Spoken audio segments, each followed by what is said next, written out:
One of the most important things about setting a wealth goal is having the ability to look past that goal. What I mean by that is that this goal in of itself isn't the end of the process. It's really the beginning, meaning that everything that you're desiring that comes from that goal is the purpose of trying to achieve that goal. So let's define some of those things that you're looking forward to after the goal.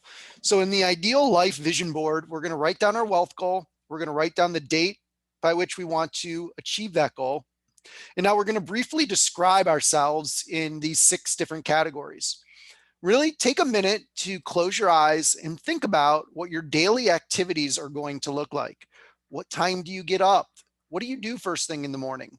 Are you playing with your kids? Are your kids out of the house? Are you reading a book? Are you writing a book? Um, just outline a day in the life of you once you've achieved your financial wealth goal. 2, financial security. One of the most common things people say that they want when thinking about their wealth goal is freedom. Well, here's an opportunity to write down what that freedom means to you. Um, there's probably never going to be a day where you don't worry about money in some way. It's a misconception that people that have more money worry about it less. It's actually the opposite. Those that have more actually worry about it more, oftentimes in an unhealthy manner. But in this case, what does financial security look like to you? What does freedom look like to you? And write that down. Now, what do you do for fun? How do you take that word freedom, if that's what you were thinking about, and articulate it in a way that outlines what your fun is? Is it visiting 25 countries in a year? Is it taking a 2-month cruise? Is it buying a house in the cabins and sitting back with your feet up? What do you do for fun? Do you play with the kids? Like if it's part of your daily activity, I want you to talk about that from a perspective of what you do for fun. How do you contribute to society? I like to talk about this one because as you start to accumulate wealth and you start to build a strategy to protect your family's long-term needs, there is often a societal tug to do good in the world.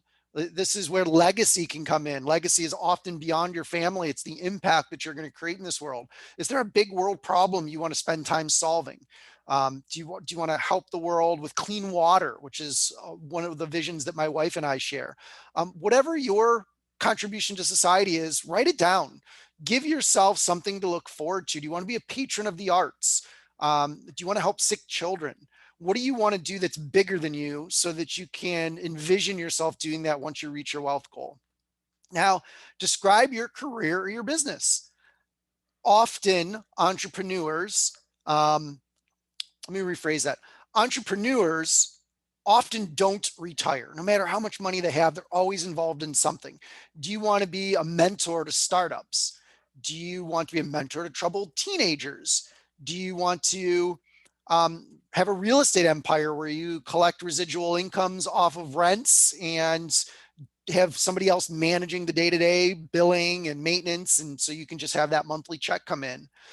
Whatever it is that you believe that your career or business path is going to be when you reach your wealth goal, write it down. Now also describe your family or relationships. Are you married? Do you have children in the house? Do you have children in college? Are you taking family trips? There is no right or wrong answer in any of these boxes. And yes, some of them will overlap.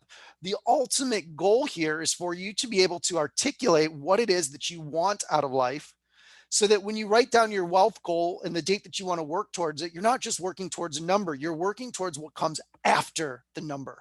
And that is the real reason that we set wealth goals. It's what comes after we reach that number that's most important.